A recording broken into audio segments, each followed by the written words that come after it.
ਜਦੋਂ ਪੰਜਾਬ 'ਚ ਖਾੜਕੂ ਲਹਿਰ ਇਹਨਾਂ ਨੇ ਜ਼ੁਲਮ ਤੇ ਜ਼ਬਰ ਨਾਲ ਖਤਮ ਕੀਤੀ, ਉਸ ਵੇਲੇ ਇੱਕ ਨੈਰੇਟਿਵ ਤਾਂ ਇਹ ਰਚਿਆ ਗਿਆ ਵੀ ਇਹ ਅੱਤਵਾਦ ਆ, ਉਹਨੂੰ ਅੱਤਵਾਦ ਕਿਹਾ ਗਿਆ। ਜਿਹੜੀ ਪੰਜਾਬ ਦੇ ਹੱਕਾਂ ਦੀ ਗੱਲ ਹੋ ਰਹੀ ਸੀ ਜਾਂ ਇੱਥੋਂ ਦੇ ਲੋਕ ਕੋਈ ਨਵਾਂ ਰੈਵੋਲੂਸ਼ਨ ਦੀ ਗੱਲ ਕਰ ਰਹੇ ਸੀ, ਉਹਨੂੰ ਅੱਤਵਾਦ ਕਿਹਾ ਗਿਆ। ਇਹ ਮੈਂ ਤੁਹਾਨੂੰ ਗੱਲ ਦੱਸਦਾ, ਕੋਈ ਡੀਸੀ ਹੋਵੇ, ਕੋਈ ਐਸਐਸਪੀ ਹੋਵੇ, ਇਹ ਗੱਲ ਸਮਝ ਲਓ, ਕੋਈ ਆਈਏਐਸ ਆਫਿਸਰ, ਆਈਪੀਐਸ ਆਫਿਸਰ, ਉਹਨੇ ਪੰਜਾਬ ਦੇ ਹਿੱਤਾਂ ਬਾਰੇ ਕਦੇ ਨਹੀਂ ਸੋਚਣਾ। ਬਹੁਤ ਘੱਟ ਹੋਊਗਾ ਵੀ ਉਹ ਸੋਚਣਗੇ, ਕਿਉਂਕਿ ਉਹ ਸਾਰੇ ਸੈਂਟਰ ਤੋਂ ਚੱਲਦੇ ਆ ਤੇ ਸੈਂਟਰ ਵਾਲੇ ਢਾਂਚੇ 'ਚ ਉਹ ਪਹਿਲਾਂ ਹੀ ਆਪਦੀ ਟ੍ਰੇਨਿੰਗ ਦੇ ਦੌਰਾਨ ਉਹਦੇ 'ਚ ਉਤਰ ਕੇ ਆਏ ਹੁੰਦੇ। ਉਹਨਾਂ ਨੂੰ ਦੇਸ਼ ਭਗਤੀ ਜਾਂ ਦੇਸ਼, ਭਾਰਤ ਦੇਸ਼, ਕੌਮੀਅਤ ਹੀ ਇਹ ਜਿਹੜੀ ਸਿਰਜ ਰਹੇ ਆ, ਉਹਦਾ ਸਭ ਤੋਂ ਵੱਡਾ ਖਿਆਲ ਹੁੰਦਾ।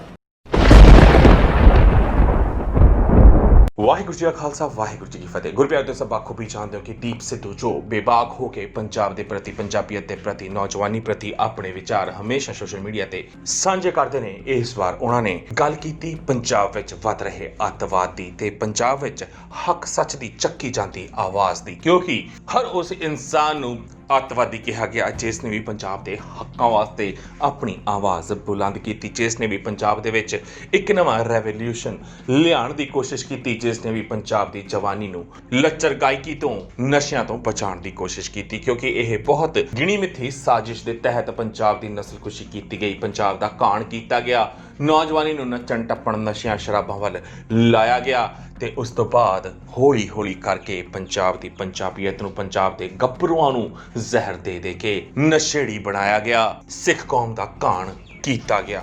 ਕਿੱਦਾਂ? ਆਓ ਮਾਰਦੇ ਹਾਂ ਇੱਕ ਨਜ਼ਰ। ਸਤਿ ਸ਼੍ਰੀ ਅਕਾਲ ਜੀ। ਮੈਨੂੰ ਉਮੀਦ ਆ ਤੁਸੀਂ ਸਾਰੇ ਠੀਕ ਠਾਕ ਹੋਵੋਗੇ, ਤੰਦਰੁਸਤ ਹੋਵੋਗੇ, ਚੜ੍ਹਦੀ ਕਲਾ 'ਚ ਹੋਵੋਗੇ।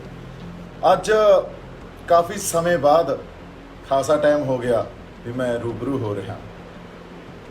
ਮੈਂ ਜਦੋਂ ਵੀ ਕੋਈ ਗੱਲ ਕਰਨ ਆਉਣਾ, ਉਹਦੀ ਕੋਈ ਵਜ੍ਹਾ ਹੁੰਦੀ ਆ। ਅੱਜ ਦੀ ਵਜ੍ਹਾ ਇਹ ਆ ਵੀ ਜਦੋਂ ਅਸੀਂ ਇਸ ਸਮਾਜ 'ਚ ਵਿਚਰਦੇ ਹਾਂ, ਉਸ ਟਾਈਮ ਸਾਡੇ ਕੋਲੇ ਦੋ ਤਰ੍ਹਾਂ ਦੀ ਚੋਇਸ ਹੁੰਦੀ ਆ, ਦੋ ਤਰ੍ਹਾਂ ਦੀ ਅਸੀਂ ਇਹ ਗੱਲ ਸਮਝ ਸਕਦੇ ਹਾਂ ਵੀ ਜਾਂ ਤਾਂ ਸਮਾਜ 'ਚ ਅਸੀਂ ਇਸ ਤਰ੍ਹਾਂ ਵਿਚਰੀਏ ਵੀ ਇੱਕ ਜਾਗਰੂਕ ਇਨਸਾਨ ਦੀ ਤਰ੍ਹਾਂ ਜਾਂ ਇੱਕ ਜਾਗਰੂਕ ਬੰਦੇ ਦੀ ਤਰ੍ਹਾਂ ਵਿਚਰਿਆ ਜਾਵੇ, ਕਿਉਂਕਿ ਜੋ ਕੁਝ ਗਲਤ ਹੋ ਰਿਹਾ ਉਹਦੇ ਖਿਲਾਫ ਉੱਠ ਕੇ ਅਸੀਂ ਆਪਦੀ ਆਵਾਜ਼ ਉਠਾਈਏ, ਜਾਂ ਫਿਰ ਇੱਕ ਜਿਉਂਦੀ ਜਾਗਦੀ ਲਾਸ਼ ਦੀ ਤਰ੍ਹਾਂ ਵਿਚਰੀਏ, ਜੋ ਕੁਝ ਹੋਈ ਜਾਂਦਾ ਸਾਨੂੰ ਕੋਈ ਮਤਲਬ ਨਹੀਂ, ਆਪਦਾ ਤੋਰੀ ਫੁਲਕਾ ਵਧੀਆ ਚੱਲੀ ਜਾਂਦਾ। ਸੋ ਇਹ ਸਾਡੀ ਚੋਇਸ ਆ ਅਸੀਂ ਕਿਸ ਤਰ੍ਹਾਂ ਵਿਚਰਨਾ। ਪਰ ਮੈਨੂੰ ਐਂ ਲੱਗਦਾ ਵੀ ਸਾਨੂੰ, ਜੇ ਅਸੀਂ ਇਨਸਾਨ ਆ ਜਾਂ ਕੋਈ ਵੀ ਇਨਸਾਨ ਆ, ਉਹਨੂੰ ਚੇਤੰਨ ਹੋਣਾ, ਉਹਨੂੰ ਜਾਗਰੂਕ ਹੋਣਾ ਬਹੁਤ ਜ਼ਰੂਰੀ ਆ ਤੇ ਉਸੇ ਤਰ੍ਹਾਂ ਵਿਚਰਨਾ ਬਹੁਤ ਜ਼ਰੂਰੀ ਆ। ਨਹੀਂ ਤਾਂ ਇਨਸਾਨ ਤੇ ਜਾਨਵਰ 'ਚ ਕੋਈ ਫਰਕ ਨਹੀਂ ਰਹਿ ਜਾਂਦਾ। ਸੋ ਅੱਜ ਜਿਹੜੀ ਮੈਂ ਗੱਲ ਕਰਨੀ ਚਾਹਣਾ, ਉਹ ਬੜੀ ਖਾਸ ਗੱਲ ਆ। ਉਹ ਇਸ ਕਰਕੇ ਆ ਕਿਉਂਕਿ ਮੈਂ ਪਿਛਲੇ ਕੁਝ ਦਿਨਾਂ 'ਚ ਇਹ ਗੱਲ ਨੋਟਿਸ ਕੀਤੀ ਆ ਵੀ ਪੰਜਾਬ ਦੀ ਧਰਤੀ, ਸਾਡੀ ਜਿਹੜੀ ਜ਼ਮੀਨ ਆ, ਸਾਡੀ ਹਵਾ, ਸਾਡਾ ਪਾਣੀ, ਇਹਨਾਂ ਦੀ ਜਿਹੜੀ ਲੁੱਟ ਖਸੁੱਟ ਆ, ਉਹ ਲਗਾਤਾਰ ਨਿਰੰਤਰ ਹੁੰਦੀ ਆ ਰਹੀ ਆ ਤੇ ਹੁਣ ਵੀ ਹੋ ਰਹੀ ਆ ਤੇ ਅਸੀਂ ਇਸ ਗੱਲ ਨੂੰ ਹਜੇ ਤੱਕ ਸਮਝ ਹੀ ਨਹੀਂ ਪਾ ਰਹੇ ਇਹ ਕਿਵੇਂ ਹੋ ਰਹੀ ਆ, ਜਾਂ ਸਾਡੇ ਲੋਕਾਂ ਦੀ, ਸਾਡੀ ਕੌਮ ਦੀ ਜਿਹੜੀ ਲੁੱਟ ਖਸੁੱਟ ਆ ਉਹ ਨਹੀਂ ਬੰਦ ਹੋ ਰਹੀ। ਇਹ ਸਮਝਣੀ ਬਹੁਤ ਜ਼ਰੂਰੀ ਆ ਸਾਡੇ ਸਾਰਿਆਂ ਵਾਸਤੇ। ਤੁਸੀਂ ਇਹ ਦੇਖੋ, ਆਪਾਂ ਗ੍ਰੀਨ ਰੈਵੋਲੂਸ਼ਨ ਤੋਂ ਸ਼ੁਰੂ ਕਰੀਏ ਵੀ ਪੰਜਾਬ ਦੀ ਧਰਤੀ ਨੂੰ, ਸਾਡੀਆਂ ਜ਼ਮੀਨਾਂ ਨੂੰ ਕਿਸ ਤਰ੍ਹਾਂ ਕੰਟੈਮੀਨੇਟਡ ਕੀਤਾ ਜਾਂਦਾ, ਦੂਸ਼ਿਤ ਕੀਤਾ ਜਾਂਦਾ, ਉਹਨਾਂ 'ਚ ਕੈਮੀਕਲਸ ਦੀ ਵਰਤੋਂ ਸਾਨੂੰ ਕਰਨੀ ਸਿਖਾਈ, ਉੱਥੇ ਨਵੇਂ ਤਰ੍ਹਾਂ ਦੇ ਬੀਜ ਸਾਨੂੰ ਫਲਾਂ ਐਗਰੀਕਲਚਰ ਯੂਨੀਵਰਸਿਟੀ ਨੂੰ ਸਥਾਪਿਤ ਕਰਕੇ ਉੱਥੋਂ ਦੇ ਵਿਗਿਆਨੀਆਂ ਨੇ ਦਿੱਤੇ ਤੇ ਉਹਨੂੰ ਅਸੀਂ ਵਿਕਾਸ ਮੰਨਦੇ ਰਹੇ। ਪਰ ਉਹਦਾ ਸਿੱਟਾ ਅੱਜ ਸਾਡੇ ਸਾਰਿਆਂ ਦੇ ਸਾਹਮਣੇ ਆ, ਕਿਉਂਕਿ ਸਾਡੀ ਜ਼ਮੀਨ ਹੀ ਨਹੀਂ, ਸਾਡਾ ਪਾਣੀ ਵੀ ਦੂਸ਼ਿਤ ਹੋ ਚੁੱਕਾ। ਔਰ ਰਹਿੰਦਾ ਖੁੰਦਾ ਜਿਹੜੇ ਸਾਡੇ ਦਰਿਆ ਸੀ, ਉਹਦੇ ਕੰਢਿਆਂ 'ਤੇ ਕਾਰਖਾਨੇ ਲਾ ਕੇ ਤੇ ਉਹਨਾਂ ਦਰਿਆਵਾਂ ਦੇ ਪਾਣੀ ਨੂੰ ਵੀ ਦੂਸ਼ਿਤ ਕਰ ਦਿੱਤਾ ਗਿਆ। ਉਹ ਪੀਣ ਯੋਗ ਰਿਹਾ ਹੀ ਨਹੀਂ। ਸਾਡੀਆਂ ਨਹਿਰਾਂ ਦਾ ਪਾਣੀ ਹੋਵੇ, ਸੂਇਆਂ ਦਾ ਪਾਣੀ ਹੋਵੇ ਜਾਂ ਸਾਡੇ ਦਰਿਆਵਾਂ ਦਾ ਪਾਣੀ ਹੋਵੇ, ਇਹ ਗੱਲ ਸਾਡੇ ਸਾਰਿਆਂ ਦੇ ਸਾਹਮਣੇ ਆ। ਸੋ ਇਹ ਗੱਲ ਇਸ ਕਰਕੇ ਮੈਂ ਕਰ ਰਿਹਾ, ਤੁਸੀਂ ਦੇਖ ਲਓ ਸਤਲੁਜ ਦਰਿਆ 'ਚ ਕਿਸੇ ਟਾਈਮ ਬੁੱਢਾ ਦਰਿਆ ਆ ਕੇ ਪੈਂਦਾ ਸੀ, ਉਹ ਅੱਜ ਬੁੱਢਾ ਨਾਲਾ ਹੋ ਚੁੱਕਿਆ ਤੇ ਉਹ ਇੰਨਾ ਕੁ ਗੰਦਾ ਵੀ ਤੁਸੀਂ ਜੇ ਕਿਸੇ ਨੇ ਉਹ ਦੇਖਿਆ ਹੋਊਗਾ ਤਾਂ ਉਸ ਗੱਲ ਨੂੰ ਆਪਦੀਆਂ ਨਜ਼ਰਾਂ ਨਾਲ ਤੇ ਆਪਦੇ ਜ਼ਿਹਨ 'ਚ ਉਤਾਰਨਾ ਸਾਡੇ ਲਈ ਬਹੁਤ ਔਖਾ। ਅਗਲੀ ਗੱਲ ਆ ਜਿਹੜੀ, ਸਾਡੇ ਬਠਿੰਡੇ ਵਾਲਾ ਥਰਮਲ ਪਲਾਂਟ ਹੋਵੇ। ਤੁਸੀਂ ਇਹ ਦੇਖੋ, ਜਦੋਂ ਥਰਮਲ ਬਣਨਾ ਸੀ, ਇਹ ਗੱਲ ਉਹਨਾਂ ਵੇਲਿਆਂ 'ਚ, ਉਸ ਵੇਲੇ 'ਚ ਜਾ ਕੇ ਸੋਚੋ ਜਦੋਂ ਕਿਸਾਨ ਲਈ ਜ਼ਮੀਨ ਸਭ ਕੁਝ ਹੁੰਦੀ ਸੀ। ਅੱਜ ਤਾਂ ਮੇਰੇ ਖਿਆਲ 'ਚ ਕਿਸਾਨ ਦਾ ਰਿਸ਼ਤਾ ਜ਼ਮੀਨ ਨਾਲ ਓਨਾ ਗੂੜਾ ਨਹੀਂ ਬਚਿਆ ਹੋਣਾ, ਕਿਉਂਕਿ ਇਹਨਾਂ ਨੇ ਖੋਹਲੇ ਰਿਸ਼ਤੇ। ਸੋ ਉਸ ਵੇਲੇ ਉੱਥੇ ਜ਼ਮੀਨ ਅਕਵਾਇਰ ਕੀਤੀ ਗਈ ਤੇ ਥਰਮਲ ਬਣਾਇਆ ਗਿਆ। ਅੱਜ ਇਹਨਾਂ ਦੇ ਸਰਕਾਰਾਂ ਦੇ ਅਨੁਕੂਲ ਨਹੀਂ ਰਿਹਾ ਉਹ, ਤੇ ਅੱਜ ਉਸ ਥਰਮਲ ਨੂੰ ਤੋੜ ਕੇ ਉੱਥੇ ਹੁਣ ਕੋਈ ਨਵੇਂ ਵਿਕਾਸ ਜਾਂ ਮਨੋਰੰਜਨ ਦੇ ਸਾਧਨਾਂ ਦੇ ਜਿਹੜੇ ਤੁਸੀਂ ਕਹਿ ਲਿਓ ਵੀ ਉਹ ਸਾਰਾ ਏਰੀਆ ਡਿਵੈਲਪ ਕੀਤਾ ਜਾਊਗਾ, ਤੇ ਇਹਨੂੰ ਇਹ ਵਿਕਾਸ ਕਹਿੰਦੇ ਆ। ਸੋ ਅਗਲਾ ਵਿਕਾਸ ਜਿਹੜਾ ਹੋਣ ਜਾ ਰਿਹਾ ਉਹ ਸਾਡਾ ਲੁਧਿਆਣੇ ਆਪਣਾ ਮੱਤੇਵਾਲ ਜੰਗਲ ਆ ਜਿਹੜਾ, ਉਹਨੂੰ ਕੱਟ ਕੇ ਤੇ ਉੱਥੇ ਇੱਕ ਜਿਹੜਾ ਸਨਅਤੀ, ਤੁਸੀਂ ਇਹ ਕਹਿ ਲਓ ਵੀ ਉਹ ਪੂਰਾ ਏਰੀਏ 'ਚ ਇੱਕ ਸਨਅਤ, ਇੱਕ ਉਦਯੋਗ ਜਾਂ ਇੰਡਸਟਰੀਅਲ ਬੈਲਟ ਉਹਨੂੰ ਬਣਾਉਣ ਦੀ ਕੋਸ਼ਿਸ਼ ਕੀਤੀ ਜਾ ਰਹੀ ਆ। ਸੋ ਇਹ ਸਾਰਾ ਵਿਕਾਸ, ਉੱਥੇ ਦਰਖਤ ਵੱਢੇ ਜਾਣਗੇ, ਉੱਥੋਂ ਦੇ ਜਿਹੜੇ ਪੰਛੀ ਆ, ਉੱਥੇ ਹੋਰ ਜਿਹੜੀਆਂ ਕੋਈ ਛੋਟੇ ਮੋਟੇ ਜਾਨਵਰ ਵਸਦੇ ਆ, ਉਹਨਾਂ ਸਾਰਿਆਂ ਨੂੰ ਉਜਾੜਿਆ ਜਾਊਗਾ। ਇਹ ਜਿਹੜਾ ਇਕੋਲੋਜੀਕਲ ਲਿਟਰੇਸੀ ਆ, ਇਹ ਤਾਂ ਜ਼ੀਰੋ ਆ ਨਾ ਸਾਡੇ ਹੁਕਮਰਾਨਾਂ 'ਚ, ਜਾਂ ਉਹ ਅਫਸਰ ਸਾਹਿਬਾਨ ਆ ਜਿਹੜੇ ਬੈਠੇ ਆ ਉਹਨਾਂ 'ਚ। ਇਕੋਲੋਜੀਕਲ ਲਿਟਰੇਸੀ, ਇਹਨਾਂ ਨੂੰ ਪਤਾ ਹੀ ਨਹੀਂ ਵੀ ਇਸ ਸਾਰੇ ਵਰਤਾਰੇ ਨੂੰ, ਇਸ ਬਣਤਰ ਨੂੰ, ਇਸ ਨੇਚਰ ਦੀ, ਇਸ ਸ੍ਰਿਸ਼ਟੀ ਦੀ ਬਣਤਰ ਨੂੰ ਕਾਇਮ ਕਿਵੇਂ ਰੱਖਿਆ ਜਾਣਾ ਚਾਹੀਦਾ। ਕਿਉਂਕਿ ਇਹ ਸਿਰਫ ਇਹਨਾਂ 'ਚ ਹਿਰਸ ਆ, ਜਿਹੜੀ ਲਾਲਚ ਆ, ਉਹ ਸਿਰਫ ਆਪਦੇ ਆਪ ਨੂੰ, ਆਪਦੇ ਮਕਸਦ, ਆਪਦੇ ਜਿਹੜੇ ਨਿੱਜੀ ਸਵਾਰਥ ਆ, ਇਹਨਾਂ ਨੇ ਉਸ ਚੀਜ਼ ਨੂੰ ਹੀ ਦੇਖਣਾ। ਤੇ ਇਹ ਜਿਹੜੀ ਵਿਕਾਸ ਸਾਨੂੰ ਪਰਿਭਾਸ਼ਾ ਦੇ ਕੇ ਜਾਂਦੇ ਆ, ਉਹ ਵਿਕਾਸ ਦੀ ਜਿਹੜੀ ਫਾਊਂਡੇਸ਼ਨ ਆ ਉਹ ਖੜੀ ਹੁੰਦੀ ਆ ਉਜਾੜ ਤੇ। ਇਹਨਾਂ ਨੇ ਕਿਸੇ ਨਾ ਕਿਸੇ ਕਮਿਊਨਿਟੀ ਨੂੰ, ਕੋਈ ਪਿੰਡ ਹੋਵੇ, ਕੋਈ ਕਸਬਾ ਹੋਵੇ, ਕੋਈ ਖਾਸ ਤਰ੍ਹਾਂ ਦੇ ਲੋਕ ਹੋਣ, ਉਸ ਚੀਜ਼ ਨੂੰ ਉਜਾੜ ਕੇ, ਜਾਂ ਨੇਚਰ ਹੋਵੇ, ਪੰਛੀ ਹੋਣ, ਪਸ਼ੂ ਹੋਣ, ਉਸ ਚੀਜ਼ ਨੂੰ ਉਜਾੜ ਕੇ ਉੱਥੇ ਚੀਜ਼ਾਂ ਬਣਾਉਣੀਆਂ ਤੇ ਉਹਨੂੰ ਵਿਕਾਸ ਦੀ ਪਰਿਭਾਸ਼ਾ ਦੇਣੀ ਆ। ਹੌਲੀ ਹੌਲੀ ਅਸੀਂ ਸ਼ੁਰੂ 'ਚ ਇਸ ਗੱਲ ਤੇ ਉੱਠ ਕੇ ਵਿਰੋਧ ਕਰਦੇ ਹਾਂ, ਬੋਲਦੇ ਹਾਂ, ਪਰ ਹੌਲੀ ਹੌਲੀ ਸਾਨੂੰ ਵੀ ਇਸ ਗੱਲ ਦੀ ਆਦਤ ਪੈ ਜਾਂਦੀ ਆ। ਸਾਨੂੰ ਐਂ ਲੱਗਦਾ ਵੀ ਆਹੀ ਵਿਕਾਸ ਆ, ਇਹੀ ਆਧੁਨਿਕ ਜਾਂ ਗਲੋਬਲਾਈਜੇਸ਼ਨ ਆ। ਪਰ ਤੁਸੀਂ ਇਹ ਦੇਖ ਲਓ, ਜਿਹੜੀ ਗਲੋਬਲਾਈਜੇਸ਼ਨ ਸਾਡੇ ਸਾਹਮਣੇ ਪ੍ਰੈਜ਼ੈਂਟ ਕੀਤੀ ਜਾਂਦੀ ਆ, ਉਹਦੀਆਂ ਜਿਹੜੀਆਂ ਜੜ੍ਹਾਂ, ਉਹਦੀ ਫਾਊਂਡੇਸ਼ਨ ਆ, ਉਹ ਕਿਸੇ ਨਾ ਕਿਸੇ ਉਜਾੜ 'ਚ, ਕਿਸੇ ਨਾ ਕਿਸੇ ਜ਼ੁਲਮ 'ਚ, ਜਾਂ ਕਿਸੇ ਨਾ ਕਿਸੇ ਜਿਹੜੀ ਇਹਨਾਂ ਦੀ ਨਿੱਜੀ ਸਵਾਰਥ ਆ ਉਸ 'ਚ ਖੜੀਆਂ ਹੁੰਦੀਆਂ। ਹੁਣ ਮੱਤੇਵਾਲ ਜੰਗਲ ਦੀ ਉਦਾਹਰਨ ਮੈਂ ਤੁਹਾਨੂੰ ਦਿੰਦਾ। ਬੜਾ ਵਿਰੋਧ ਹੋਇਆ ਪੰਜਾਬ 'ਚ, ਜਿਹੜੇ ਸਾਡੇ ਇਨਵਾਇਰਮੈਂਟਲਿਸਟ ਸੀ ਉਹਨਾਂ ਨੇ ਕਿਹਾ ਵੀ ਨਹੀਂ ਹੋਣਾ ਚਾਹੀਦਾ, ਅਸੀਂ ਇਸ ਦੇ ਵਿਰੋਧ 'ਚ ਆਪਦੀ ਆਵਾਜ਼ ਉਠਾਵਾਂਗੇ। ਇੱਕ ਦਿਨ ਲੁਧਿਆਣੇ ਦੇ ਡਿਪਟੀ ਕਮਿਸ਼ਨਰ ਸਾਹਿਬ ਆ ਕੇ ਇਹ ਬਿਆਨ ਦਿੰਦੇ ਆ ਵੀ ਉੱਥੇ ਇੱਕ ਵੀ ਰੁੱਖ ਨਹੀਂ ਕੱਟਿਆ ਜਾਊਗਾ। ਜਿਹੜੀ ਉਹਨਾਂ ਨੇ ਕੋਈ ਜ਼ਮੀਨ 3000 ਜਾਂ 4000 ਜਿਹੜਾ ਏਕੜ ਆ ਉਹ ਐਕਵਾਇਰ ਕਰਨੀ ਆ, ਉਸ ਲਈ ਜੇ ਇੱਕ ਵੀ ਰੁੱਖ ਨਹੀਂ ਕੱਟਿਆ ਜਾਊਗਾ ਤਾਂ ਇਹ ਮੈਂ ਤੁਹਾਨੂੰ ਗਾਰੰਟੀ ਦਿੰਨਾ, ਅੱਛਾ ਇੱਥੇ ਬੈਠਾ ਹੀ ਗਾਰੰਟੀ ਦਿੰਨਾ ਵੀ ਇਹ ਪੋਸੀਬਲ ਹੀ ਨਹੀਂ ਆ ਵੀ ਉੱਥੇ ਕਿਸੇ ਸਨਅਤ ਦਾ ਵਿਕਾਸ ਕਰ ਦੇਣ, ਜਾਂ ਉੱਥੇ ਬਿਨਾਂ ਕਿਸੇ ਰੁੱਖ ਕੱਟਿਓ ਇਹ ਉੱਥੇ ਪੂਰਾ ਜਿਹੜਾ ਇੰਡਸਟਰੀਅਲ ਬੈਲਟ ਸਥਾਪਿਤ ਕਰ ਦੇਣ। ਤੇ ਨਾਲ ਉਹਦੇ ਸਤਲੁਜ ਦਰਿਆ ਵਗਦਾ, ਮਾਲਵੇ ਦੀ ਜਿਹੜੀ ਕੈਂਸਰ ਦੀ ਜਾਂ ਹੋਰ ਚਮੜੀ ਦੇ ਰੋਗ ਆ, ਜਿਹੜੀ ਪ੍ਰੋਬਲਮ ਆ, ਉਹ ਹੈ ਹੀ ਇਹ, ਕਿਉਂਕਿ ਪਾਣੀਆਂ ਨੂੰ, ਦਰਿਆਵਾਂ ਦੇ ਪਾਣੀਆਂ ਨੂੰ ਦੂਸ਼ਿਤ ਕਰ ਦਿੱਤਾ ਗਿਆ। ਤੇ ਉੱਥੇ ਜਿਹੜਾ ਪਾਣੀ ਜਾਂਦਾ, ਲੈਂਡ ਕੰਟੈਮੀਨੇਟਡ, ਅਸੀਂ ਆਪ ਰੇਹਾਂ ਸਪਰੇਆਂ ਪਾ ਤੇ ਕਰਤੀ। ਹੁਣ ਜਿਹੜੇ ਰਹਿੰਦ ਖੂੰਹਦ ਸੀ ਉਹ ਦਰਿਆਵਾਂ ਦੇ ਪਾਣੀਆਂ ਨੂੰ ਵੀ ਦੂਸ਼ਿਤ ਕਰਤਾ, ਤੇ ਲੱਖਾਂ ਲੋਕਾਂ ਨੂੰ ਕੈਂਸਰ ਹੋ ਰਿਹਾ। ਪਰ ਸਾਨੂੰ ਹਜੇ ਤੱਕ ਅਸੀਂ ਉਹਦੀ ਜੜ ਤੇ ਨਹੀਂ ਪਹੁੰਚ ਸਕਦੇ। ਤੇ ਉਸ ਤੋਂ ਬਾਅਦ ਉਹ ਕਹਿੰਦੇ ਦੇਖੋ ਦਰਿਆ ਨੂੰ ਵੀ ਪ੍ਰੋਟੈਕਟ ਕਰਨ ਵਾਸਤੇ 6 ਲੇਨ ਹਾਈਵੇ ਬਣਾਇਆ ਜਾਊਗਾ, ਜੋ ਕਿ ਉਸ ਇੰਡਸਟਰੀਅਲ ਬੈਲਟ ਨੂੰ ਤੇ ਇਸ ਰਿਵਰ ਨੂੰ, ਸਤਲੁਜ ਰਿਵਰ ਨੂੰ, ਉਹਦੇ ਵਿੱਚ ਵੰਡ ਪਾਊਗਾ। ਇਹ ਤੁਹਾਨੂੰ ਤੇ ਮੈਨੂੰ ਵੀ ਪਤਾ, ਜੇ ਹਜੇ ਤੱਕ ਵੀ ਅਸੀਂ ਨਹੀਂ ਜਾਗਦੇ ਵੀ ਪੁਰਾਣੀਆਂ ਜਿਹੜੀਆਂ ਇਹਨਾਂ ਨੇ ਵਾਅਦੇ ਕੀਤੇ ਆ ਸਾਡੇ ਨਾਲ, ਜਾਂ ਪੁਰਾਣੀਆਂ ਜਿਹੜੀਆਂ ਸਾਡੇ ਸਾਹਮਣੇ ਉਦਾਹਰਨਾਂ ਪਈਆਂ, ਉੱਥੋਂ ਨਹੀਂ ਸਿੱਖਦੇ ਵੀ ਇਹ ਕਦੇ ਵੀ ਇਸ ਲੈਵਲ ਦੀ ਪਲੈਨਿੰਗ ਇਹਨਾਂ ਕੋਲੇ ਨਹੀਂ ਹੁੰਦੀ, ਕਦੇ ਵੀ ਉਸ ਲੈਵਲ ਦੀ ਪਲੈਨਿੰਗ ਕਰਕੇ ਨਹੀਂ ਇਹ ਚੱਲਦੇ ਵੀ ਜਿਹੜੇ ਨੇਚਰ ਦੇ ਜਾਂ ਕੁਦਰਤ ਦੇ ਸੋਮੇ ਆ ਉਹਨੂੰ ਬਰਕਰਾਰ ਰੱਖਿਆ ਜਾਵੇ, ਤੇ ਉਸ ਜਿਹੜਾ ਰੂਲ ਆਫ ਨੇਚਰ ਆ ਉਹਦੀ ਉਲੰਘਣਾ ਨਾ ਕੀਤੀ ਜਾਵੇ। ਇਹਨਾਂ ਨੇ ਹਮੇਸ਼ਾ ਉਜਾੜ ਹੀ ਕੀਤਾ ਤੇ ਹੁਣ ਵੀ ਉਜਾੜ ਹੀ ਕਰਨਗੇ।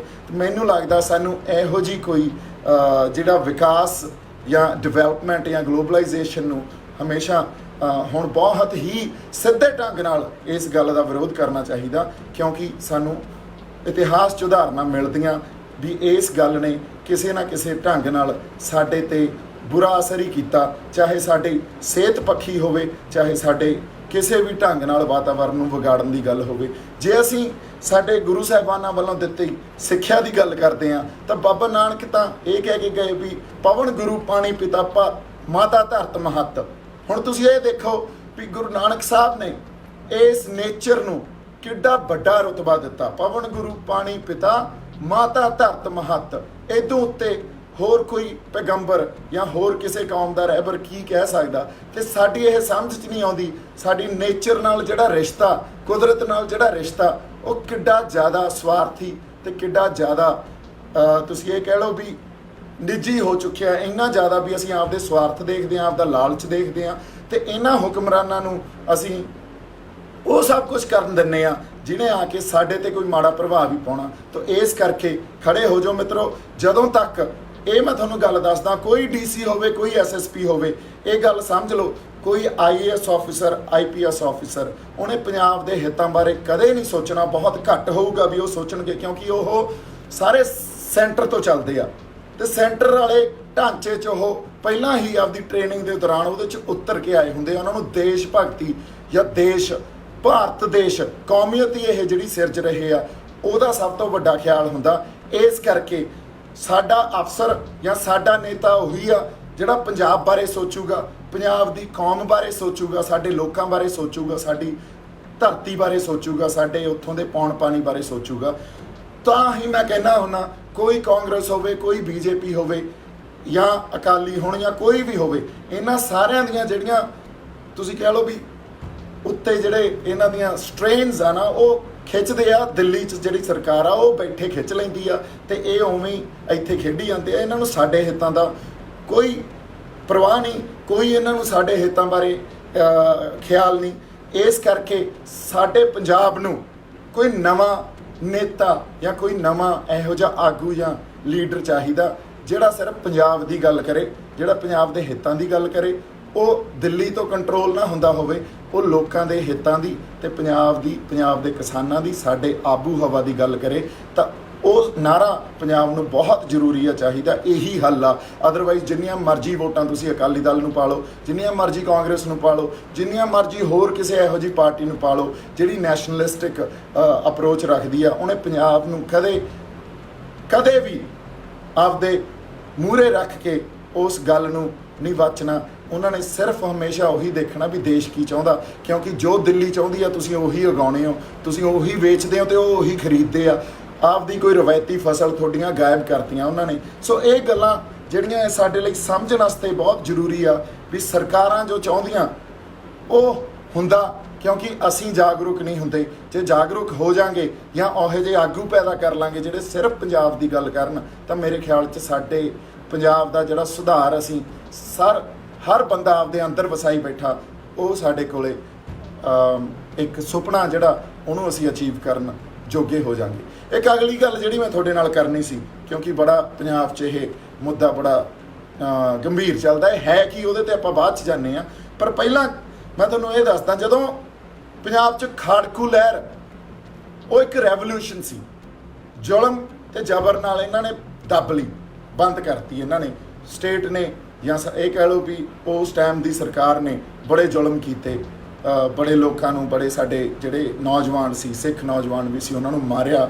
ਤੇ ਉਸ ਜ਼ੁਲਮ ਨਾਲ ਖਾੜਕੂ ਲਹਿਰ ਇੱਕ ਤਾਂ ਜ਼ੁਲਮ ਤੇ ਜ਼ਬਰ ਨਾਲ ਬੰਦ ਹੋਇਆ, ਦੂਜਾ ਉਹਦੇ ਲਈ ਇੱਕ ਹੋਰ ਸਕੀਮ ਘੜੀ ਗਈ। ਜਦੋਂ ਉਹਨੂੰ ਆਪਰੇਸ਼ਨ ਨਾਈਟ ਡੋਮੀਨੈਂਸ ਦਾ ਨਾਂ ਦਿੱਤਾ ਗਿਆ, ਜਦੋਂ KPS ਗਿੱਲ ਸਾਡਾ ਪੁਲਿਸ ਦਾ ਮੁਖੀ ਬਣ ਕੇ ਪੰਜਾਬ 'ਚ ਆਇਆ, ਤਾਂ ਉਸ ਟਾਈਮ ਉਹਨੇ ਇੱਕ ਹੋਰ ਮੁਹਿੰਮ ਚਲਾਈ ਜਿਹਨੂੰ ਆਪਰੇਸ਼ਨ ਨਾਈਟ ਡੋਮੀਨੈਂਸ ਦਾ ਨਾਂ ਦਿੱਤਾ ਗਿਆ, ਕਿਉਂਕਿ ਉਸ ਵੇਲੇ ਇਹ ਸੀ ਵੀ ਦਿਨੇ ਸਰਕਾਰ ਦਾ ਜਾਂ ਪੁਲਿਸ ਦਾ ਰਾਜ ਹੁੰਦਾ ਸੀ ਤੇ ਰਾਤ ਨੂੰ ਖਾੜਕੂਆਂ ਦਾ ਰਾਜ ਹੁੰਦਾ ਸੀ। ਸੋ ਇਹਨਾਂ ਨੇ ਕੀ ਕੀਤਾ, ਬੜੀ ਗਿਣੀ ਮਿਥੀ ਜਿਹੜੀ ਸਾਜ਼ਿਸ਼, ਉਸ ਦੇ ਅਧੀਨ ਰਾਤ ਨੂੰ ਸੱਭਿਆਚਾਰ ਦੇ ਨਾਂ 'ਤੇ, ਪੰਜਾਬੀ ਸੱਭਿਆਚਾਰ ਦੇ ਨਾਂ 'ਤੇ ਪ੍ਰੋਗਰਾਮ ਕਰਾਉਣੇ ਸ਼ੁਰੂ ਕਰਤੇ। ਕਲਚਰਲ ਪ੍ਰੋਗਰਾਮ ਜਿਨ੍ਹਾਂ ਨੂੰ ਆਪਾਂ ਕਹਿ ਸਕਦੇ ਹਾਂ, ਜਿਹਦੇ 'ਚ ਇਹਨਾਂ ਨੇ ਉਸ ਟਾਈਮ 'ਚ ਚੱਲ ਰਹੇ ਸਿੰਗਰਸ ਨੂੰ ਬੁਲਾਉਣਾ, ਤੇ ਉਹਨਾਂ ਤੋਂ ਗਵਾਉਣਾ, ਉੱਥੇ ਆਪਣੇ ਪੰਜਾਬ ਸਮਾਜ ਦੇ ਅਲੀਟ ਨੂੰ ਵੀ ਲੈ ਕੇ ਜਾਣਾ। ਤੇ ਅਲੀਟ ਜਦੋਂ ਆਪਾਂ ਗੱਲ ਕਰਦੇ ਹਾਂ ਤੇ ਅਲੀਟ ਦੇ ਉਹ ਸਾਰੀ ਫੈਮਿਲੀ ਨੂੰ ਵੀ ਨਾਲ ਲੈ ਕੇ ਜਾਣਾ। ਉਹਨਾਂ ਦੀਆਂ ਲੇਡੀਜ਼ ਨੇ ਸੂਟ ਬੂਟ ਪਾ ਕੇ ਤਿਆਰ ਵਿਆਰ ਹੋ ਕੇ ਉੱਥੇ ਪਹੁੰਚ ਜਾਣਾ ਤੇ ਉਹ ਇੱਕ ਸੋਸ਼ਲ ਸਟੇਟਸ ਜਾਂ ਇੱਕ ਤੁਸੀਂ ਇਹ ਕਹਿ ਲਓ ਸਟੇਟਸ ਸਿੰਬਲ ਸਮਝਿਆ ਜਾਣ ਲੱਗ ਪਿਆ।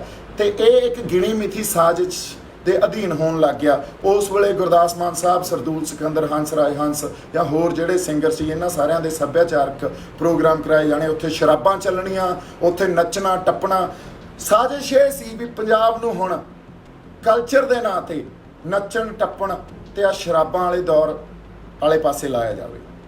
ਫਿਰ ਹੌਲੀ ਹੌਲੀ ਇਹ ਇੱਕ ਮਾਰਕੀਟ ਕ੍ਰੀਏਟ ਕਰਤੀ, ਇੱਕ ਨੈਰੇਟਿਵ ਕ੍ਰੀਏਟ ਕਰਤਾ, ਕਿਉਂਕਿ ਉਸ ਨੈਰੇਟਿਵ ਦੇ ਅਧੀਨ ਇਹਨਾਂ ਨੇ ਹਿੰਦੀ ਫਿਲਮ ਇੰਡਸਟਰੀ ਦੇ ਜਿਹੜੇ ਕੁਝ ਐਕਟਰ ਪੰਜਾਬ ਨਾਲ ਸੰਬੰਧ ਰੱਖਦੇ ਸੀ ਉਹਨਾਂ ਨੂੰ ਵੀ ਬੁਲਾਉਣਾ, ਉਹਨਾਂ ਨੂੰ ਸਨਮਾਨਿਤ ਕਰਨਾ। ਉੱਥੇ ਕਹਿ ਕੇ ਵੀ ਫਲਾਨਾ ਪੰਜਾਬ ਦੀ ਸ਼ਾਨ, ਆ ਫਲਾਨਾ ਅਵਾਰਡ ਯਸ਼ ਚੋਪੜਾ ਨੂੰ ਚਲਾ ਗਿਆ, ਫਲਾਨਾ ਅਵਾਰਡ ਜੀ ਆ ਜਤਿੰਦਰ ਨੂੰ ਚਲਾ ਗਿਆ, ਫਲਾਨਾ ਧਰਮਿੰਦਰ ਨੂੰ ਚਲਾ ਗਿਆ, ਫਲਾਨਾ ਫਲਾਨੇ ਨੂੰ ਚਲਾ ਗਿਆ। ਸੋ ਉਹ ਨਵੇਂ ਜਿਹੜੇ ਇਹਨਾਂ ਨੇ ਉਹਨਾਂ ਨੂੰ ਕਹਿ ਲਓ ਤਗਮੇ ਦਿੱਤੇ ਤੇ ਮੈਡਲ ਦਿੱਤੇ ਤੇ ਉਹ ਸਾਰੇ ਜਿਹੜੇ ਹਿੰਦੀ ਫਿਲਮ ਵਿੱਚ ਵਸਦੇ।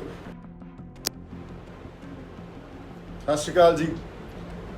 ਵਿੱਚ ਦੀ ਇੰਟਰਨੈਟ ਦੀ ਪ੍ਰੋਬਲਮ ਹੋ ਗਈ ਸੀ। ਸੋ ਆਪਾਂ ਗੱਲ ਇਹ ਕਰ ਰਹੇ ਸੀ, ਜਦੋਂ ਪੰਜਾਬ 'ਚ ਖਾੜਕੂ ਲਹਿਰ ਇਹਨਾਂ ਨੇ ਜ਼ੁਲਮ ਤੇ ਜ਼ਬਰ ਨਾਲ ਖਤਮ ਕੀਤੀ, ਉਸ ਵੇਲੇ ਇੱਕ ਨੈਰੇਟਿਵ ਤਾਂ ਇਹ ਰਚਿਆ ਗਿਆ ਵੀ ਇਹ ਅੱਤਵਾਦ ਆ, ਉਹਨੂੰ ਅੱਤਵਾਦ ਕਿਹਾ ਗਿਆ। ਜਿਹੜੀ ਪੰਜਾਬ ਦੇ ਹੱਕਾਂ ਦੀ ਗੱਲ ਹੋ ਰਹੀ ਸੀ ਜਾਂ ਇੱਥੋਂ ਦੇ ਲੋਕ ਕੋਈ ਨਵਾਂ ਰੈਵੋਲੂਸ਼ਨ ਦੀ ਗੱਲ ਕਰ ਰਹੇ ਸੀ, ਉਹਨੂੰ ਅੱਤਵਾਦ ਕਿਹਾ ਗਿਆ। ਸੋ ਇੱਕ ਨੈਰੇਟਿਵ ਤਾਂ ਸਰਕਾਰ ਨੇ ਇਹ ਰਚਿਆ। ਇੱਕ ਹੋਰ ਨੈਰੇਟਿਵ ਕ੍ਰੀਏਟ ਕੀਤਾ ਗਿਆ ਜਿਹਨੂੰ ਸਮਝਣ ਦੀ ਬਹੁਤ ਜ਼ਿਆਦਾ ਜ਼ਰੂਰਤ ਹੈ। ਮੈਂ ਕਿਉਂ ਗੱਲ ਕਰ ਰਿਹਾ ਇਹਦੇ ਤੇ ਆਉਣੇ ਆ ਆਪਾਂ। ਸੋ ਇਸ ਕਰਕੇ ਗੱਲ ਕਰ ਰਿਹਾ, ਉਸ ਵੇਲੇ ਡੀਜੀਪੀ ਪੰਜਾਬ KPS ਗਿੱਲ ਨੇ ਤੇ ਸਰਕਾਰ ਨੇ ਇਹ ਗੱਲ ਤੈਅ ਕੀਤੀ ਵੀ ਪੰਜਾਬ 'ਚ ਕਲਚਰਲ ਪ੍ਰੋਗਰਾਮ ਕਰਾਏ ਜਾਣ, ਸੱਭਿਆਚਾਰ ਦੇ ਨਾਂ 'ਤੇ ਕਲਚਰਲ ਪ੍ਰੋਗਰਾਮ ਕਰਾਏ ਜਾਣ, ਜਿੱਥੇ ਰਾਤ ਨੂੰ ਆਪਰੇਸ਼ਨ ਨਾਈਟ ਡੋਮੀਨੈਂਸ ਉਹਨੂੰ ਨਾਂ ਦਿੱਤਾ ਗਿਆ। ਰਾਤ ਨੂੰ, ਕਿਉਂਕਿ ਉਸ ਵੇਲੇ ਤੱਕ ਇਹ ਹੁੰਦਾ ਸੀ ਵੀ ਦਿਨੇ ਪੁਲਿਸ ਦਾ ਰਾਜ ਹੁੰਦਾ ਸੀ ਤੇ ਰਾਤ ਨੂੰ ਖਾੜਕੂਆਂ ਦਾ ਰਾਜ ਹੁੰਦਾ ਸੀ, ਤੇ ਆਪਰੇਸ਼ਨ ਨਾਈਟ ਡੋਮੀਨੈਂਸ ਦੇ ਅਧੀਨ ਰਾਤ ਨੂੰ ਉਹ ਕਲਚਰਲ ਪ੍ਰੋਗਰਾਮ ਕਰਾਏ ਜਾਣ, ਵੱਖ-ਵੱਖ ਸ਼ਹਿਰਾਂ 'ਚ ਵੱਖ-ਵੱਖ ਕਸਬਿਆਂ 'ਚ ਕਰਾਏ ਜਾਣ। ਉੱਥੇ ਉਸ ਟਾਈਮ ਦੇ ਗਾਉਣ ਵਾਲੇ ਜਿਹੜੇ ਬੰਦੇ ਸੀ, ਗੁਰਦਾਸ ਮਾਨ, ਹੰਸ ਰਾਜ ਹੰਸ, ਸਰਦੂਲ ਸਿਕੰਦਰ, ਜਾਂ ਇਹਨਾਂ ਸਾਰਿਆਂ ਨੂੰ ਬੁਲਾ ਕੇ ਤੇ ਇੱਕ ਮਾਹੌਲ ਕ੍ਰੀਏਟ ਕੀਤਾ ਜਾਂਦਾ ਸੀ। ਉੱਥੇ ਪ੍ਰੈਸ ਨੂੰ ਵੀ ਬੁਲਾਇਆ ਜਾਂਦਾ ਸੀ, ਦਾਰੂ ਚੱਲਦੀ ਸੀ ਤੇ ਸਾਡੇ ਜਿਹੜੇ ਪੰਜਾਬ ਦਾ ਅਲੀਟ ਆ, ਜਿਹਨੂੰ ਅਸੀਂ ਇਹ ਕਹਿ ਸਕਦੇ ਹਾਂ ਵੀ ਉਸ ਅਲੀਟ ਨੇ ਵੀ ਇਹਨੂੰ ਬਹੁਤ ਇਸ 'ਚ ਸਹਾਇਕ ਹੋਇਆ। ਅਲੀਟ ਨੇ ਸ਼ਮੂਲੀਅਤ ਦਿੱਤੀ ਆਪਦੀ ਜਾ ਕੇ। ਅਲੀਟ ਉਹਨਾਂ ਦੇ ਘਰ ਦੇ ਜਿਹੜੀਆਂ ਲੇਡੀਜ਼ ਸੀ ਉਹ ਵੀ ਪਹੁੰਚ ਜਾਂਦੀਆਂ ਸੀ ਤਿਆਰ ਵਿਆਰ ਹੋ ਕੇ। ਸੋ ਜਿਹੜਾ ਪੰਜਾਬ ਨੂੰ ਇੱਕ ਗਿਣੀ ਮਿਥੀ ਸਾਜ਼ਿਸ਼ ਦੇ ਅਧੀਨ ਨੱਚਣ ਟੱਪਣ ਵਾਲੇ ਪਾਸੇ ਲਾਉਣਾ, ਉਹ ਉਸ ਆਪਰੇਸ਼ਨ ਨਾਈਟ ਡੋਮੀਨੈਂਸ ਦਾ ਪਾਰਟ ਸੀ। ਇੱਕ ਗਿਣੀ ਮਿਥੀ ਸਾਜ਼ਿਸ਼ ਸੀ ਵੀ ਪੰਜਾਬ 'ਚ ਹੁਣ ਨੱਚਣਾ ਟੱਪਣਾ, ਸ਼ਰਾਬਾਂ ਦਾ ਦੌਰ ਤੇ ਆ ਜਿਹੜਾ ਗਾਇਕਾਂ ਦਾ ਦੌਰ ਸ਼ੁਰੂ ਕੀਤਾ ਜਾਵੇ, ਕਿਉਂਕਿ ਪੰਜਾਬ ਦੇ ਲੋਕ ਇਸ ਗੱਲ ਨੂੰ ਸਮਝ ਕੇ ਇਹ ਸਮਝਣ ਵੀ ਪੰਜਾਬ ਦਾ ਮਾਹੌਲ ਠੀਕ ਹੋਣਾ ਸ਼ੁਰੂ ਹੋ ਗਿਆ। ਤੇ ਪ੍ਰੈਸ ਨੂੰ ਇਸ 'ਚ, ਜਰਨਲਿਸਟ ਨੂੰ ਇਹਨਾਂ 'ਚ ਨਾਲ ਸ਼ਾਮਲ ਕਰਕੇ ਉਹ ਸਾਰੀਆਂ ਕਹਾਣੀਆਂ ਫਿਰ ਛਪਵਾਈਆਂ ਜਾਂਦੀਆਂ ਸੀ। ਇਸੇ ਤਰ੍ਹਾਂ ਇਸੇ ਗਿਣੀ ਮਿਥੀ ਸਾਜ਼ਿਸ਼ ਦੇ ਅਧੀਨ ਉੱਥੇ ਪ੍ਰੋਗਰਾਮ ਕਰਾਏ ਜਾਂਦੇ, ਵੱਡੇ ਪ੍ਰੋਗਰਾਮ, ਜਿੱਥੇ ਹਿੰਦੀ ਫਿਲਮ ਸਟਾਰਸ ਜਾਂ ਹਿੰਦੀ ਫਿਲਮ ਦੇ ਜਿਹੜੇ ਐਕਟਰ ਸੀ, ਉਸ ਟਾਈਮ ਡਾਇਰੈਕਟਰ ਸੀ, ਐਕਟਰ ਸੀ, ਉਹਨਾਂ ਨੂੰ ਬੁਲਾਇਆ ਜਾਂਦਾ ਸੀ। ਯਸ਼ ਚੋਪੜਾ, ਜਤਿੰਦਰ, ਧਰਮਿੰਦਰ, ਕਿਸੇ ਨੂੰ ਪੰਜਾਬ ਦੀ ਆਣ, ਪੰਜਾਬ ਦੀ ਬਾਣ ਸ਼ਾਨ, ਕਿਸੇ ਨੂੰ ਪੰਜਾਬ ਦਾ ਪੁੱਤ, ਕਿਸੇ ਨੂੰ ਪੰਜਾਬ ਦਾ ਸਰਵਉੱਚ ਕੋਈ ਅਵਾਰਡ ਦਿੱਤਾ ਜਾਂਦਾ ਸੀ। ਅੱਛਾ, ਉਹਨਾਂ ਨੇ ਪੰਜਾਬ ਲਈ ਕਦੇ ਕਿਸੇ ਨੇ ਕੁਝ ਨਹੀਂ ਕੀਤਾ ਸੀ, ਪਰ ਪੰਜਾਬ ਦੇ ਨਾਂ 'ਤੇ ਵੀ ਆਹ ਸਾਡਾ ਪੰਜਾਬ ਦਾ ਨਾਂ ਬੰਬੇ ਬੈਠ ਕੇ ਚਮਕਾ ਰਿਹਾ ਜਾਂ ਫਿਲਮ ਇੰਡਸਟਰੀ 'ਚ ਚਮਕਾ ਰਿਹਾ, ਇਸ ਗੱਲ 'ਤੇ ਉਹਨਾਂ ਨੂੰ ਸਨਮਾਨਿਤ ਕੀਤਾ ਜਾਂਦਾ ਸੀ। ਪਰ ਇਹ ਕੋਈ ਗੱਲ ਹੋਰ ਨਹੀਂ ਸੀ। ਇਹ ਭੁਲੇਖਾ ਸਾਰਾ ਇਸ ਕਰਕੇ, ਜਾਂ ਨੈਰੇਟਿਵ ਸਾਰਾ ਇਸ ਕਰਕੇ ਰਚਿਆ ਗਿਆ ਵੀ ਪੰਜਾਬ ਨੂੰ ਸਰਕਾਰ ਉਸ ਟਾਈਮ ਇਸ ਤਰ੍ਹਾਂ ਪ੍ਰੈਜ਼ੈਂਟ ਕਰਨੀ ਚਾਹੁੰਦੀ ਸੀ ਵੀ ਇੱਥੇ ਅੱਤਵਾਦ ਸੀ, ਹੁਣ ਦੇਖੋ ਮਾਹੌਲ ਕਿਵੇਂ ਅਸੀਂ ਠੀਕ ਕਰ ਲਿਆ ਤੇ ਅਸੀਂ ਬਹੁਤ ਸਕਸੈਸਫੁਲ ਹਾਂ। ਇਹਦੇ ਪਿੱਛੇ ਸਰਕਾਰ ਦਾ ਜ਼ੁਲਮ ਜ਼ਬਰ ਸਭ ਕੁਝ ਦੱਬਿਆ ਗਿਆ। ਪਰ ਇੱਕ ਚੀਜ਼ ਇਹਦੇ ਨਾਲ ਹੋਰ ਹੋਈ, ਉਹ ਚੀਜ਼ ਇਹ ਹੋਈ ਵੀ ਪੰਜਾਬ 'ਚ ਇੱਕ ਇਹ ਬਿਜ਼ਨਸ ਬਣ ਗਿਆ, ਇੱਕ ਮਾਰਕੀਟ ਬਣ ਗਈ, ਗਾਇਕ ਨਵੇਂ ਪੈਦਾ ਹੋਣੇ ਸ਼ੁਰੂ ਹੋ ਗਏ, ਨਵੇਂ ਗੀਤਕਾਰ ਨਵੇਂ ਗਾਇਕ ਪੈਦਾ ਹੋਣੇ ਸ਼ੁਰੂ ਹੋ ਗਏ। ਨੈਤਿਕਤਾ ਦੇ ਲੈਵਲ ਤੇ ਘਟੀਆ ਗੀਤ ਵੀ ਲਿਖੇ ਜਾਣ ਲੱਗ ਗਏ ਤੇ ਨੈਤਿਕਤਾ ਦੇ ਲੈਵਲ ਤੇ ਘਟੀਆ ਗਾਇਕ ਵੀ ਆਉਣ ਲੱਗ ਗਏ। ਸੋ ਇਹ ਵਰਤਾਰਾ ਸਾਰਾ ਚੱਲਦਾ ਇੱਥੋਂ ਤੱਕ ਪਹੁੰਚ ਗਿਆ ਵੀ ਹੁਣ ਜੇ ਅੱਜ ਕੋਈ ਸਿੱਧੂ ਮੂਸੇਵਾਲਾ ਪੈਦਾ ਹੁੰਦਾ ਤਾਂ ਉਹ ਤੁਹਾਡੇ ਕਰਕੇ ਪੈਦਾ ਹੁੰਦਾ, ਮੁੜ ਕੇ ਤੁਸੀਂ ਕਹਿੰਦੇ ਹੋ ਉਹਦੇ ਅਗੇਂਸਟ ਹੋ ਜਾਂਦੇ ਹੋ। ਹੁਣ ਭੁਗਤੋ, ਹੁਣ ਕਰੋ ਜੋ ਤੁਹਾਡੇ ਤੁਸੀਂ ਆਪਦੇ ਬੀਜੇ ਆ ਉਹ ਤੁਹਾਡੇ ਸਾਹਮਣੇ ਆਉਣਗੇ, ਭੁਗਤੋ ਹੁਣ। ਸੋ ਇਹ ਸਰਕਾਰਾਂ ਨੂੰ ਦੋਸ਼ ਦੇਣਾ ਬਣਦਾ, ਕਿਸੇ ਸਿੱਧੂ ਮੂਸੇਵਾਲੇ ਨੂੰ ਦੋਸ਼ ਦੇਣਾ ਨਹੀਂ ਬਣਦਾ, ਕਿਸੇ ਹੋਰ ਬੰਦੇ ਨੂੰ ਦੋਸ਼ ਦੇਣਾ ਨਹੀਂ ਬਣਦਾ। ਕਿਉਂਕਿ ਮੈਂ ਗੱਲ ਇਸ ਕਰਕੇ ਕਰ ਰਿਹਾ, ਤੀਜੇ ਕੁ ਦਿਨ ਤੁਸੀਂ ਬਹਿਸ ਕਰਨ ਲੱਗ ਜਾਂਦੇ ਹੋ ਵੀ ਫਲਾਨੇ ਗਾਇਕ ਨੇ ਆਹ ਗਾਣਾ ਗਾਤਾ ਹਥਿਆਰਾਂ ਤੇ, ਫਲਾਨੇ ਨੇ ਨਸ਼ਿਆਂ ਤੇ ਗੱਲ ਕਰਤੀ, ਫਲਾਨੇ ਨੇ ਇਹ ਤਾਂ ਸਾਰਾ ਕੁਝ ਕੀਤਾ ਤਾਂ ਸਰਕਾਰਾਂ ਨੇ ਆ। ਇਹਦਾ ਮੁੱਢ ਇਹਨਾਂ ਨੇ ਬੰਨਿਆ, ਇਹਨਾਂ ਨੇ ਸਾਰੇ ਬੀ ਇਹ ਜਿਹੜੇ ਬੀਜੇ ਆ ਤੇ ਹੁਣ ਆਪੇ ਮੁੜ ਕੇ ਵੱਢੋ। ਹੁਣ ਬਥੇਰੇ ਬੁੱਧੀਜੀਵੀ ਬੋਲਦੇ ਆ, ਬਥੇਰੀਆਂ ਸਰਕਾਰਾਂ। ਅੱਛਾ, ਇਹਨਾਂ ਦੀ ਹੁਣ ਮੁਸੀਬਤ ਜਾਂ ਇਹਨਾਂ ਖਾਤਰ ਹੁਣ ਇੱਕ ਮਜਬੂਰੀ ਬਣੀ ਪਈ ਆ ਵੀ ਉਹਨੂੰ ਅਕੋਮੋਡੇਟ ਕਰੀਏ ਕਿ ਉਹਨਾਂ ਦੇ ਐਕਸ਼ਨ ਲਈਏ। ਸੋ ਨਿਕਲੋ ਇਹਨਾਂ ਸਭ ਚੀਜ਼ਾਂ ਚੋਂ। ਆਹ ਸਾਰੇ ਲੀਡਰਾਂ ਨੂੰ ਮੇਰੇ ਖਿਆਲ 'ਚ ਸਤਿ ਸ੍ਰੀ ਅਕਾਲ ਬੁਲਾਓ, ਕੱਢੋ ਇਹਨਾਂ ਨੂੰ ਪੰਜਾਬ 'ਚੋਂ, ਭੇਜੋ ਇਹਨਾਂ ਨੂੰ ਬਾਹਰ ਦਿੱਲੀ। ਨਹੀਂ, ਸਾਡੇ ਪੰਜਾਬ 'ਚ ਸਾਡੇ ਪੰਜਾਬ ਦੀ ਗੱਲ ਕਰਨ ਵਾਲਾ, ਸਾਡੀ ਧਰਤੀ ਦੀ ਗੱਲ ਕਰਨ ਵਾਲਾ ਸਾਡਾ ਆਗੂ ਹੋਣਾ ਚਾਹੀਦਾ। ਅਦਰਵਾਈਜ਼ ਕੋਈ ਵੀ ਆ, ਚਾਹੇ ਉਹ ਨਵਜੋਤ ਸਿੱਧੂ ਆ, ਚਾਹੇ ਉਹ ਕੈਪਟਨ ਸਾਹਿਬ ਆ, ਚਾਹੇ ਉਹ ਸੁਖਬੀਰ ਬਾਦਲ ਆ, ਚਾਹੇ ਉਹ ਕੋਈ ਵੀ ਆ, ਜੇ ਪੰਜਾਬ ਦੀ ਗੱਲ ਨਹੀਂ ਕਰਦੇ ਸਾਨੂੰ ਮਨਜ਼ੂਰ ਹੀ ਨਹੀਂ ਆ ਕੋਈ ਲੀਡਰ। ਕਿਉਂਕਿ ਇਸ ਕਰਕੇ ਨਹੀਂ ਮਨਜ਼ੂਰ ਵੀ ਤੁਸੀਂ ਸਾਡੇ ਇਮੋਸ਼ਨਸ ਨੂੰ ਕਿਤੇ ਨਾ ਕਿਤੇ ਫੜ ਲਿਆ। ਹੁਣ ਸਾਨੂੰ ਸਾਡੇ ਜਜ਼ਬਾਤਾਂ 'ਚੋਂ ਨਿਕਲਣਾ ਪਊਗਾ, ਸਾਨੂੰ ਕ੍ਰਿਟੀਕਲੀ ਇਸ ਚੀਜ਼ ਨੂੰ ਸਮਝਣਾ ਪਊਗਾ ਵੀ ਇਹਨਾਂ ਬੰਦਿਆਂ ਦੀ ਸਾਡੀ ਧਰਤੀ ਲਈ, ਸਾਡੇ ਪੰਜਾਬ ਲਈ ਦੇਣ ਕੀ ਆ। ਉਹ ਇਸ ਕਰਕੇ ਕਿਉਂਕਿ ਇਹ ਸਾਡੇ ਆਗੂ ਬਣੇ ਫਿਰਦੇ ਆ। ਸੋ ਪਲੀਜ਼ ਅੱਜ ਸਾਡੇ ਲਈ ਜਾਗਣ ਦੀ ਜ਼ਰੂਰਤ ਆ, ਸਾਨੂੰ ਕੌਮ ਨੂੰ ਜਗਾਉਣ ਦੀ ਜ਼ਰੂਰਤ ਆ। ਇਹ ਬਹੁਤ ਜ਼ਰੂਰੀ ਆ। ਇਸ ਕਰਕੇ ਇੱਕ ਜਾਗਰੂਕ ਇਨਸਾਨ ਦੀ ਤਰ੍ਹਾਂ ਸਾਨੂੰ ਸਾਰਿਆਂ ਨੂੰ ਜਿਉਣਾ ਚਾਹੀਦਾ। ਅਦਰਵਾਈਜ਼ ਇਨਸਾਨ ਤੇ ਜਾਨਵਰ 'ਚ ਕੋਈ ਫਰਕ ਨਹੀਂ ਰਹਿ ਜਾਂਦਾ ਵੀ ਅਸੀਂ ਸਿਰਫ ਆਪਦੀ ਨਿੱਜੀ ਜ਼ਿੰਦਗੀ ਤੱਕ ਹੀ ਰਹਿ ਗਏ ਜਾਂ ਨਿੱਜੀ ਲੋੜਾਂ ਤੱਕ ਹੀ ਸੀਮਿਤ ਹੋ ਗਏ। ਸੋ ਮੇਰੀ ਇਹੀ ਅਰਦਾਸ ਆ ਸਾਰਿਆਂ ਨੂੰ ਵੀ ਅਸੀਂ ਜਾਗਰੂਕ ਇਨਸਾਨ ਦੀ ਤਰ੍ਹਾਂ ਜਿਉਈਏ ਤੇ ਇਹਨਾਂ ਸਾਰੀਆਂ ਗੱਲਾਂ ਨੂੰ ਸਮਝੀਏ। ਮੇਰੇ ਵੱਲੋਂ ਬਹੁਤ ਸਾਰਾ ਪਿਆਰ ਤੇ ਸਤਿਕਾਰ। ਸਤਿ ਸ਼੍ਰੀ ਅਕਾਲ। ਗੁਰਪਿਆਰਿਓ, ਅੰਤਤಃ ਇੱਕੋ ਹੀ ਗੱਲ ਕਹਿਣਾ ਚਾਹਾਂਗੇ, ਸਰਕਾਰਾਂ ਲੱਖ ਕੋਸ਼ਿਸ਼ਾਂ ਕਰ ਲੈਣ ਸਿੱਖ ਕੌਮ ਨੂੰ ਢਾਹ ਲਾਉਣ ਦੀ।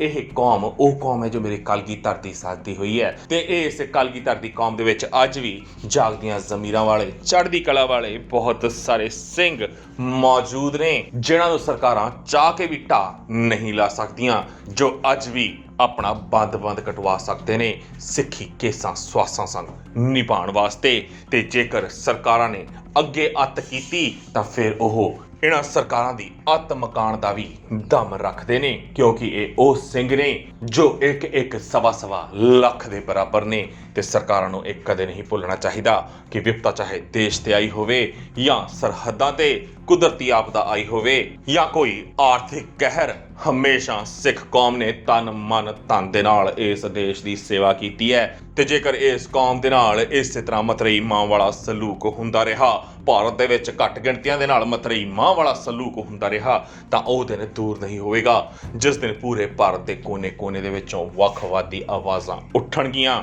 ਤੇ ਸਰਕਾਰਾਂ ਜਿੰਨਾ ਮਰਜ਼ੀ ਉਹਨਾਂ ਨੂੰ ਫਿਰ ਅੱਤਵਾਦੀ ਕਹਿ ਲੈਣ, ਵੱਖਵਾਦੀ ਕਹਿ ਲੈਣ, ਉਹ ਆਪਣਾ ਹੱਕ ਪਾ ਕੇ ਰਹਿਣਗੀਆਂ। ਤੁਸੀਂ ਸਭ ਇਸ ਮਸਲੇ ਉੱਤੇ ਕੀ ਸੋਚਦੇ ਹੋ? ਆਪਣੇ ਵਿਚਾਰ ਨੀਚੇ ਕਮੈਂਟਸ ਦੇ ਵਿੱਚ ਜ਼ਰੂਰ ਦੇਣਾ। ਵੀਡੀਓ ਚੰਗੀ ਲੱਗੀ ਹੋਵੇ ਲਾਈਕ ਤੇ ਸ਼ੇਅਰ ਵੀ ਜ਼ਰੂਰ ਕਰਨਾ। ਵਾਹਿਗੁਰੂ ਜੀ ਕਾ ਖਾਲਸਾ, ਵਾਹਿਗੁਰੂ ਜੀ ਕੀ ਫਤਿਹ। ਸਿੱਖ ਧਰਮ ਦੀ ਹਰ ਗਤੀਵਿਧੀ ਅਤੇ ਗੁਰਬਾਣੀ ਵਾਸਤੇ ਹੁਣੇ ਸਬਸਕ੍ਰਾਈਬ ਕਰੋ ਗੁਰਬਾਣੀ ਅਖੰਡ ਬਾਣੀ ਅਤੇ ਨੋਟੀਫਿਕੇਸ਼ਨਸ ਵਾਸਤੇ ਬੈਲ ਨੂੰ ਰਿੰਗ ਕਰੋ।